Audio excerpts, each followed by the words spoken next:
Welcome back to the channel and to another Chelsea first team match report as Chelsea are held 1/2 FC, I heard us called, at the Bridge last night. And you know what?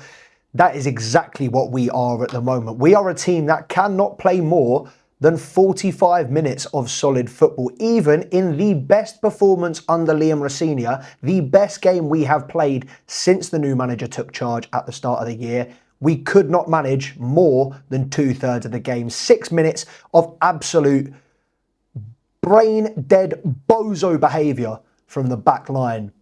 Chelsea managed the game unbelievably until that penalty in the 65th minute. Silly decision from Caicedo. Silly decisions cost us 3 massive points. They are 2 massive points dropped from a top 4 chase perspective. We are going to get into it with all of the key moments, the standout performers. Make sure, if you're not already, to subscribe for all of the latest and greatest Chelsea content across the first team, the academy, loan players, and more. Plenty of content coming thick and fast this week. But we're going to get straight into it. And I'm going to talk standout first of all.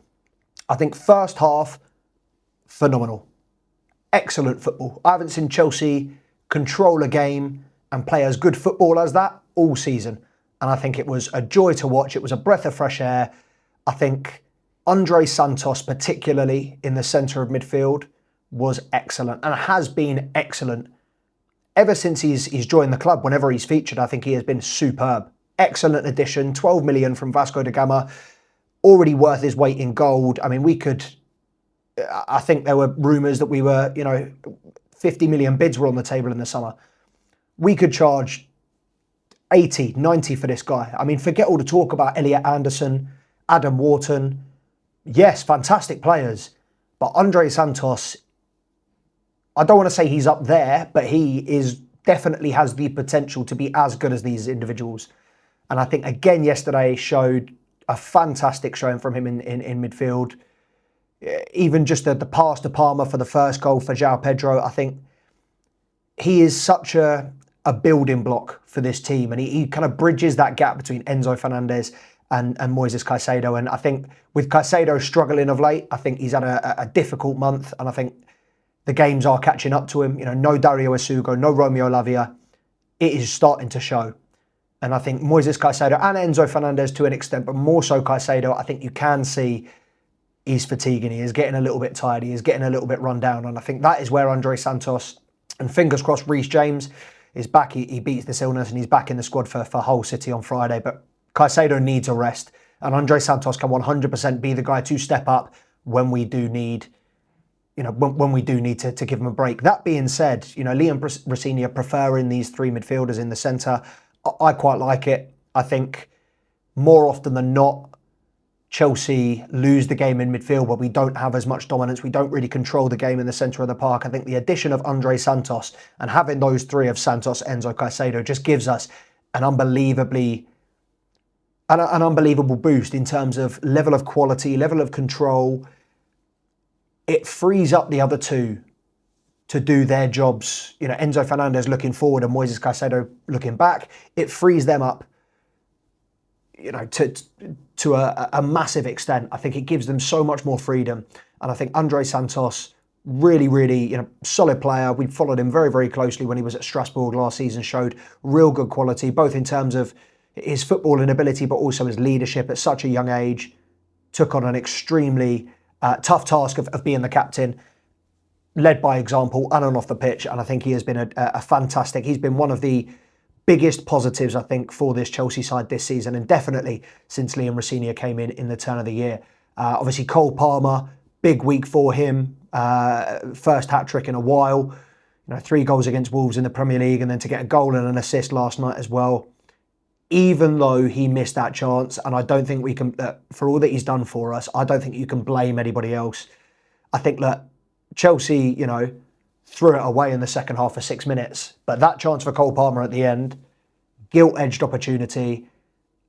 And look, he scores that 99 times out of 100. That Jayden Bogle handball gets given 99 times out of 100. 99 times out of 100, Chelsea win that game. But it was just the way the tide turned against us in the second half. And again, I don't think we've got anybody to blame but ourselves. That second goal in particular, what a mess.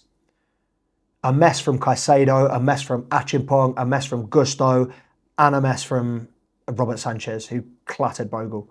I think, yes, in hindsight, we've got every right to be angry because by the rule, by the law of the game, by the letter of the law, it's handball, it shouldn't have counted. But at the same time, we shouldn't have put ourselves in that situation. And if you go back and look, and somebody said on Twitter, when was the last time you remember someone scoring a really good goal against Chelsea? When was the last time you sat back, when we conceded a goal, and you sat back and went, that was a great finish, fair play, there was nothing we could have done there? It is always either a goalkeeper mistake, which have become far more, few and far between this season, but it's either a goalkeeper mistake, a mistake at the back, poor marking at set pieces, a loose pass that gets capitalised on, we get pressured, they press us too high and we get pressured and panic.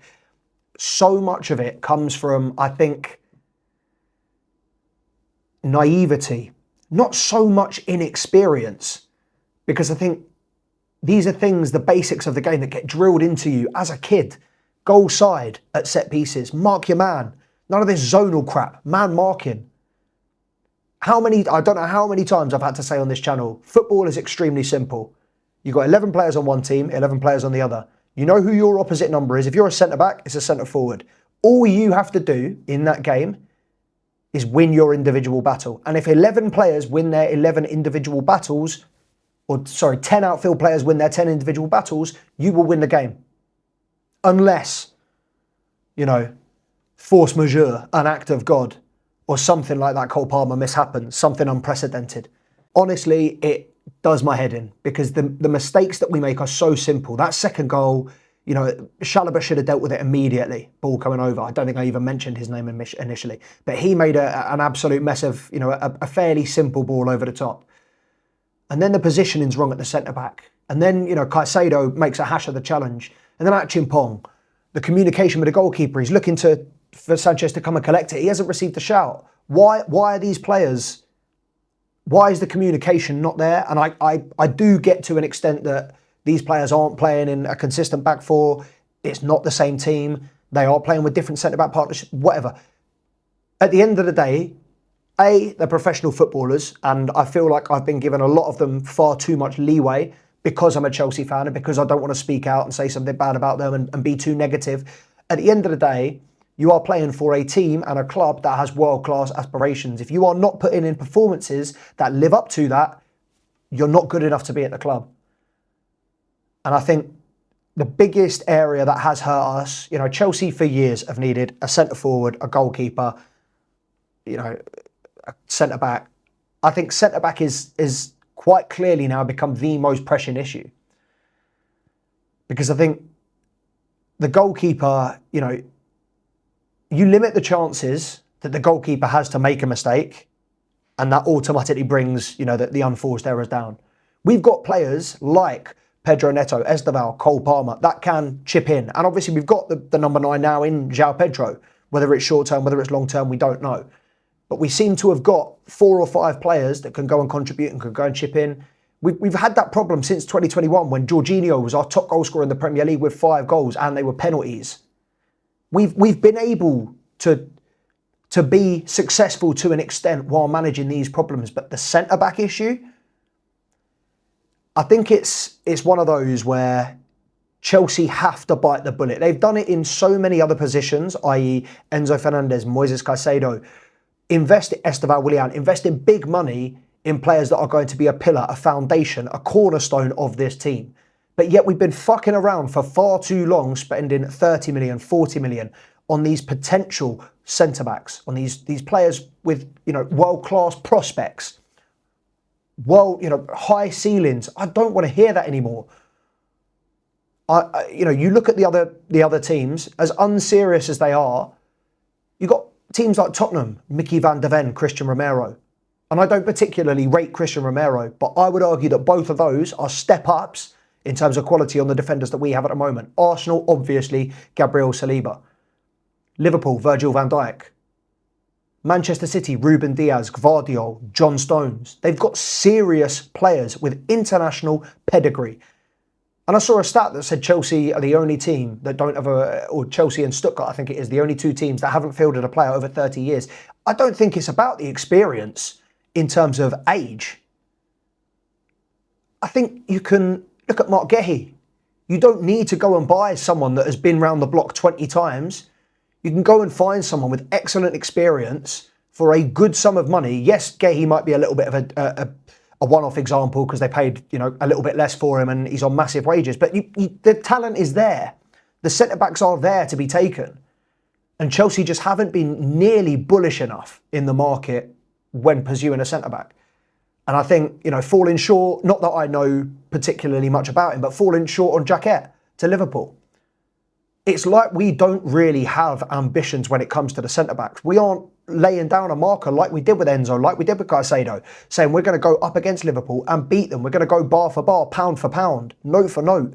And we're going to splash the cash that we need to get this player that we think is a world-class player in. Haven't seen that with a centre-back. We haven't seen that same ambition.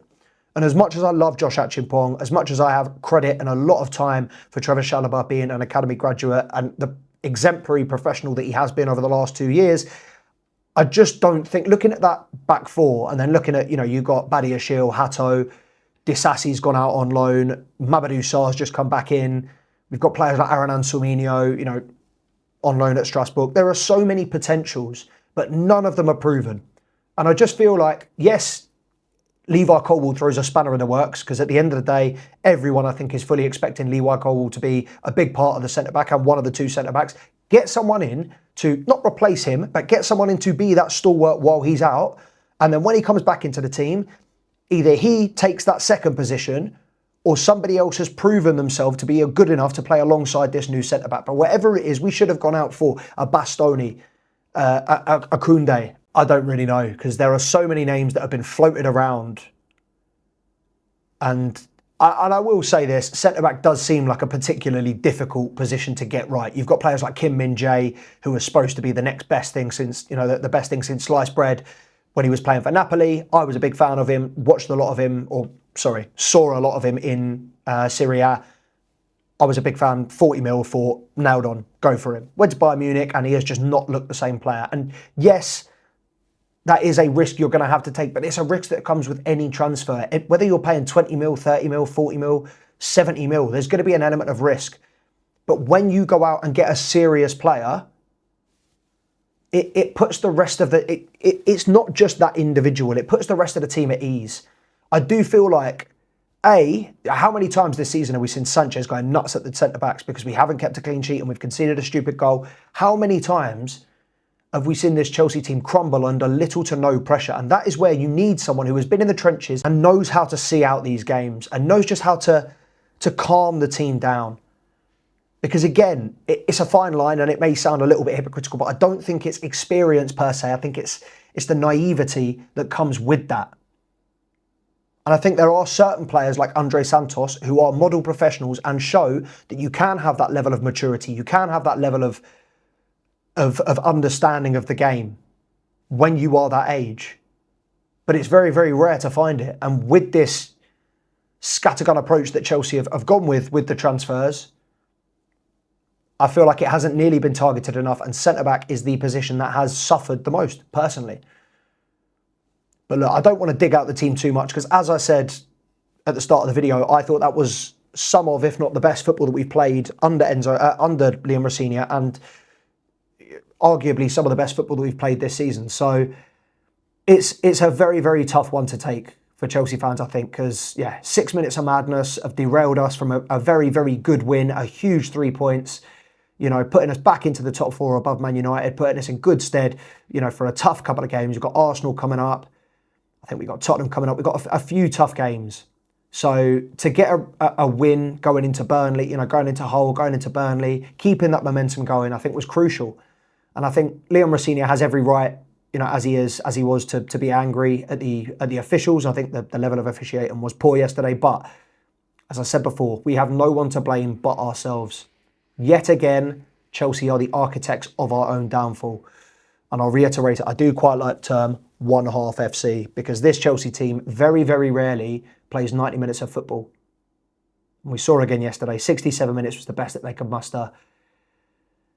That could be worse, we could have lost, but at the end of the day, Leeds have taken 4 points off us this season, and that is not good enough.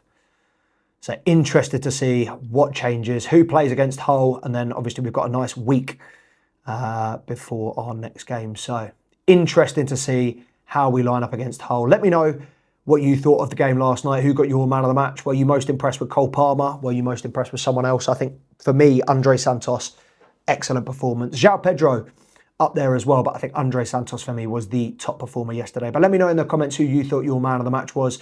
Who are you looking forward to seeing? Who are you hoping, if anyone, will get a chance to feature against Hull? I'm hoping that there will be a couple of youth players. We have done a youth match report on the FA Cup youth round exit to Man City a couple of days ago, so make sure and go and watch that. And of course, make sure to subscribe to the channel for all the latest and greatest Chelsea content.